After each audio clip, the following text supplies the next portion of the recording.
So yesterday, just as we were considering the complete lack of news for this direct, The Last of Us Part 2, Naughty Dog revealed the recommended specifications for the game. And Alex, bearing in mind that we are essentially looking at a port of a PlayStation 4 game, once again, Roger Moore, with his raised eyebrow, is not particularly impressed with what we're seeing here. Yeah, I mean, this is Nixie's and Naughty Dog, but back in the day, it was Iron Galaxy? Iron Galaxy, yes. And Naughty Dog, and let's be honest with you, I don't think the T-Loop Part 1 port was good, and I also think there's issues with the Uncharted Thief Collection, whatever it's called. Yeah. The Thief Collection. Oliver knows the name better than I do. Legacy of Thieves. Thank you. But yeah, and here these specs don't inspire confidence on like one level, and it's the GPU recommended specs, and so, or even just the minimum specs. So if you go back in time to games that are very PS4 specific or even like Xbox specific, a GPU like an RTX 3060, for example, under the recommended specs, which here is medium settings at 1080p 60, that GPU in any game that is a PS4 base game is going to be getting way more than just double GPU performance at the same resolution, quite a lot more. You look at just generic compute power, you look at versatility of that GPU, anything dedicated bandwidth, it's way higher. Yeah. And yet here, I don't imagine the PS4 settings are going to be low in this game based upon The Last of Us Part 2's port. I imagine they'll probably fall around medium, and seeing something like an RTX 3060 potentially only doubling that performance speaks to a game that is almost really strangely poorly performing on the GPU on PC for some reason, where I'd really question why. It's a PS4 game. The other thing, of course, the Radeon RX 5700 has the same amount of compute units as the PS5 GPU. It runs at a lower clock, but not that much lower. So, and that's a GPU that's very, very similar in many ways architecturally to the PlayStation 5. So, that game was running, 1440p at 60 on the PS5. Yep. So, yeah, that is slightly onerous, I would say.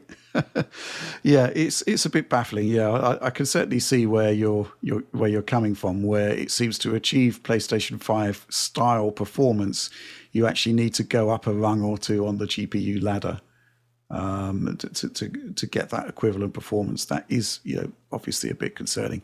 And of course, if this is fundamentally a PlayStation 4 game that ran at 30 frames per second, so running at 60.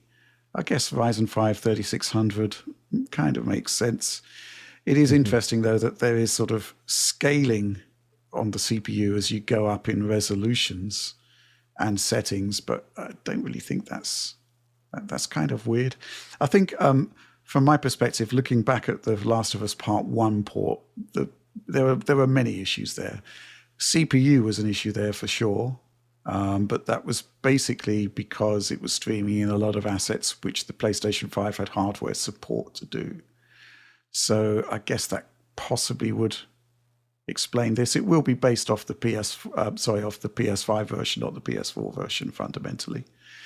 Yeah, it's a bit odd, but kind of the way things seem to be going with these ports. And I guess generally across the console generation, it is the sense that the requirements of the PC version do generally increase over time. But even so, I'd say it's kind of quote unquote not great, but expected based on The Last of Us Part 1. I don't know. Oliver? Yeah, I mean, to me, after my highly traumatic experience with the Mac port of AC Shadows, I am a little bit more forgiving of this, possibly. But yeah, needing 3070 level kind of GPU performance to hit similar marks, I would presume, as PS5.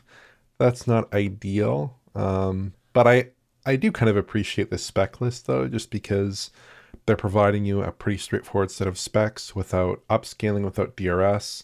I'm fine if you include upscaling in a spec sheet, but when you include DRS, it gets kind of fuzzy in terms of the numbers Yes. and in terms of what level of performance you should be able to reasonably expect on a given class of hardware. So I do appreciate that. In terms of features, though, it's kind of like the Nixie's special, I suppose, of just every upscaler pretty much. I actually don't think XeSS is mentioned, but DLSS is mentioned, FSR 3.1 and FSR 4. Obviously important to have both, I suppose.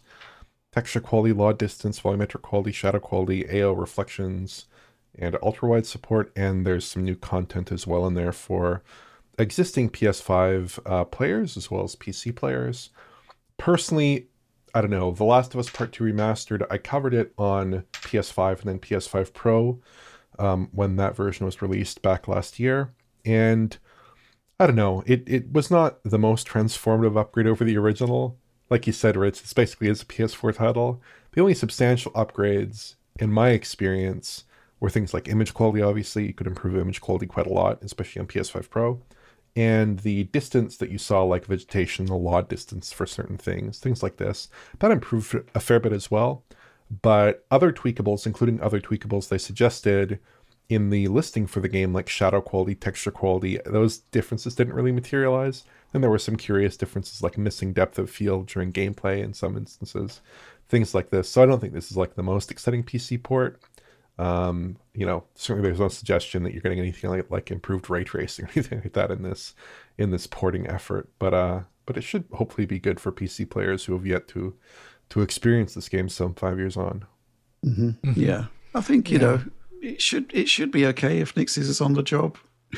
I'm a little worried about. Sorry, I'd be interested to see what's going to happen with the texture quality side of things. Yeah, that's what I was just about to say. Yeah. Because, okay, so guys, this is a PS4 game. It's got PS4 texture quality. Those fit within like 3 to 4 gigabytes, right? Mm-hmm. on a PC level GPU. Usually, like back in the day, it wasn't too hard to get those PS4 quality textures on a 4 gigabyte GPU, right? Yeah, pretty much. Yeah. Yeah, like pretty much universally across the board.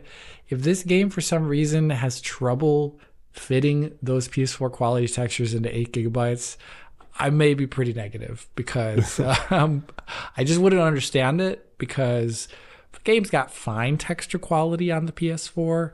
It's nothing like ridiculous. Yeah, like 8 gigabytes is the amount of memory that the entire PlayStation 4 has. And Last of Us Part 1 Remastered, which is basically a remake, I think it was broadly similar in visual quality to the Part 2 in a lot of ways. So I just hope there's none of that, like I'm questioning myself and like why this game looks the way it does and runs the way it does. The last couple Nixie's porting efforts have been kind of like silently shoved out the door. And I hope they don't do that here. We at least got the specs this time a bit beforehand. The game is still not available in a whole bunch of countries, by the way, on Steam. It hasn't really been advertised other than its initial announcement and this blog right now. So maybe we're going to see something similar, but I really, really hope not. Yeah. Well, I'll tell you what, Alex, there's one thing that stands out to me based on the high settings here, which is that they're recommending an 8 gigabyte GPU for high settings, which you wouldn't do if you couldn't run the textures at high.